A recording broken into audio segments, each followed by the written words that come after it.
What's up, everybody? I know this video might be a little bit late, but the FTAC Siege and the GS Magna, or the Auto Deagle, did receive another nerf last week, and I haven't had time to make a video on this, so I'm going to go and make this video now.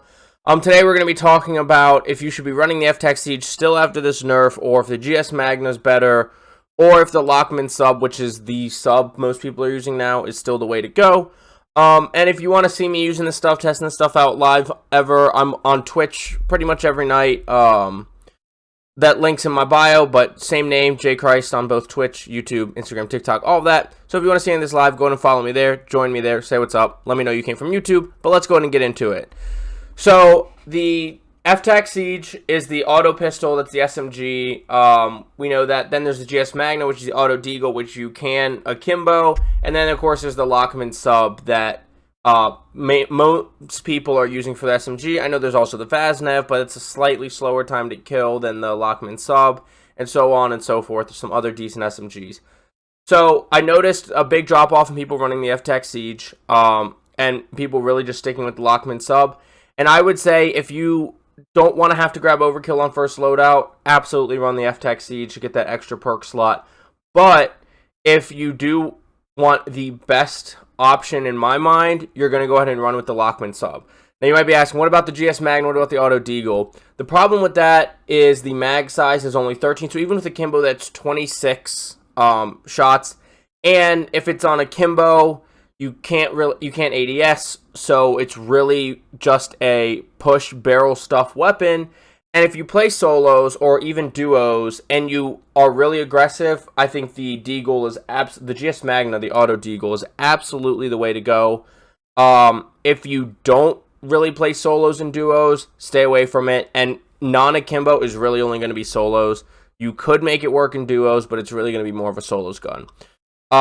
So the time to kill for the Auto Deagle blows away every other close range option when it's akimbo, but singular Auto Deagle is not special in any way, and the FTAC Siege after the nerf really isn't special. So I would recommend, especially for trios and quads, running the Lockman sub / MP5. The FTAC Siege is nice for when you have to fight in water, but they did fix the amount of water endings we're getting. There are still water endings, so I definitely recommend having an FTAC Siege loadout available. So if you're getting towards endgame, it looks like there's going to be a lot of water. You can go grab a loadout with the FTAC Siege, so you can use that in water. But with that all being said, just to sum it up, FTAC Siege, if you don't want overkill, good to have in your loadout somewhere for if there's a ending circle with a lot of water, especially on like a Ashika Island. Lockman sub is, in my opinion, the best overall close range option. And the GS Magna is really just solos or duos weapon. Akimbo makes it a broken time to kill, but then you have to barrel stuff. So make your decision based off of that. We're going to quick run through the loadouts for those, and then we're going to jump over to true game data just to look at some numbers. So let's go ahead and get into those loadouts, and then, like I said, we'll go to true game data. Okay, so now we are in our loadouts. This is the FTAC Siege loadout that I run. A lot of people will run it differently. A lot of people, instead of running the RN5X barrel, will run the Super TAC 6 barrel to get the damage range, bullet velocity, recoil control. But my thought process here is we're going for the movement speed and the ADS speed. Because the movement is so slow in this game, we might as well give ourselves some movement somewhere. And it does hurt your recoil control, but this is going to be up close, and there's not a whole lot of recoil, so it's not really a big deal. Bullet velocity, not really a big deal when you're using this up close. So that's why we go with the RN5 XV 9mm barrel. The tuning for that, plus 42 on the recoil steadiness and minus 39 on the aim down sight speed. If you want to make this a little more range, you can go ahead and up the damage range, but it's not going to help you very much. Then we're running the laser. We're running the FGX Diode 70, which is the equivalent to that VOK 7mW laser. The tunes for it is going to be negative 0.19 towards sprint to fire speed and negative 41.13 towards ADS speed. Aim walking steadiness, unless you're walking around corners like this, doesn't really matter. Aim idle stability, unless you're holding angles, doesn't really matter, and there's not a whole lot of sway. Then we go 50-round drum. There is a 72-round drum, but the 52-round drum is already starting to hurt your ADS. If you're running it exclusively in trios and quads, and you don't mind having to pre-aim a little bit, 72 is definitely going to make this a more viable gun. 50, you are starting to run out of ammo, but it doesn't hurt your ADS as much. And if you're running this purely in solos, you can get away with a 20-round mag. 20 is enough to down if you hit all your shots, and then, of course, you get the added speed bonuses. Then we go into stock. Here's more my loadout. Once again, it's a little bit different. I run a stock, and I know a lot of people are running optics because the iron sights can be a little tough. But we're going for a stock that's giving us more sprint speed and more crouch movement speed. There's the wire stock that gives you aim walking speed. But once again, I'm not walking around like this. I'm going to push and then pull up my gun. And it does increase your sprint speed as well, but it hurts your ADS speed, hurts your sprint to fire speed. The high stout W helps recoil control and aiming stability, but it hurts ADS speed, crouch move speed, sprint speed, and aim walking speed. The FTAC folder does hurt sprint to fire speed, but it helps the crouch movement speed. We're not worried about the aim walking speed because not walking around like this. It does help your recoil control and your sprint speed, so it does help your movement overall. And then you have the FTAC Siege stock, and that helps your stability and control, but hurts sprint speed, ADS speed, aim walking speed, and sprint to fire speed. Sticking with the FTAC there. I know some people will put on a muzzle, possibly. We're going to avoid that because, once again, we're avoiding hurting our ADS. Underbarrel, you can run this as a hipfire build. I know some people do that, and then they run, I believe, the Rebel HX. And all of them just really help with hipfire, so we avoided an underbarrel because it doesn't help with ADS. In fact, the Rebel HX hurts ADS. And the wedge grip hurts walking speed, so I avoided that. It's still a decent hipfire weapon as is. And then ammunition options, inflict wounding effect, no. Hollow points, got crippling power, Armor piercing, don't care. And overpressure, that's better for shooting snipers and people trying to hit you long range than it is people up close. It's not really worth it. Like I said, a lot of people run an optic instead of a stock, and then you have a grip finally. I have the SIR 160 to help the sprint to fire speed and the aim down sight speed. The FTAC Steed only helps recoil control, and the FTAC Hold helps flinch resistance. Once again, the recoil is not really existent on this gun, especially up close, so we run the SIR 160 to help with that sprint to fire speed, ADS speed, just to help speed up the game overall. And then we have tuning on that, where we have negative 0.94 towards ADS speed, and negative 0.32 over towards sprint to fire speed. So that's the loadout I would recommend with this. There are some other loadouts, so there's some other changes, but this is the loadout that I had success with and I would recommend with this. So let's go ahead and jump over to the GS Magna, and I'll show you both the akimbo loadout and the single GS Magna loadout. Okay, and because it's what I would run, we're starting off with the GS Magna akimbo loadout. So obviously your first attachment is going to be akimbo, so you're dual wielding those. No point in an optic. You can't ADS with akimbo. And no point in underbarrel. The underbarrels here, there is hip accuracy underbarrels, so there is an argument for that. To use those. But I went ahead and avoided those. You could switch one of those for the hollow point rounds. I did run the hollow point rounds on this one because you're barrel stuffing, and because there's not really necessarily a need for other attachments. I did go ahead and put the hollow point on this one, just because it's another attachment slot. You get 5 out of 5, but you can switch those out for one of the underbarrels that are going to help with your hip fire accuracy. I didn't find it necessarily needed. I tried it with both. I just stuck with hollow points so people can't run away from me. With that being said, then we're going to have the 13-round mag. There's a 10-round, and there's a 13-round, and I forget what the base is. The base is like 9, I think. Either 9 or 8. But we're going to run the 13-round mag because this thing already doesn't have a lot of ammo as it is, so we definitely need that ammo. That's going to leave us with our last two attachments here.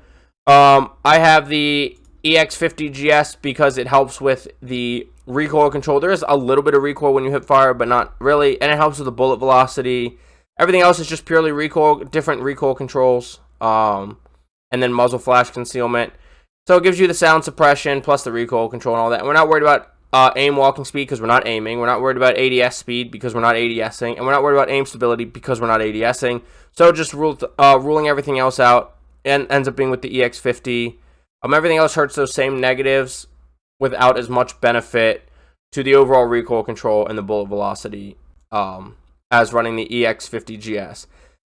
Then the tuning for that, we have recoil smoothness because ADS speed is nothing for akimbo. We have recoil smoothness up to 1.08. And then we have bullet velocity over to 0.81. And then the barrel, we have the long shot 50 barrel.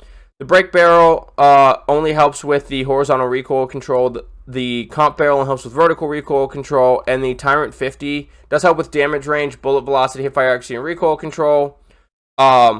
but I'm not as worried about the bullet velocity as I am movement speed. And if you look at the long shot, it also helps damage range, hipfire accuracy, and it hurts recoil control, whereas the Tyrant 50, sorry, I misspoke, not bullet velocity.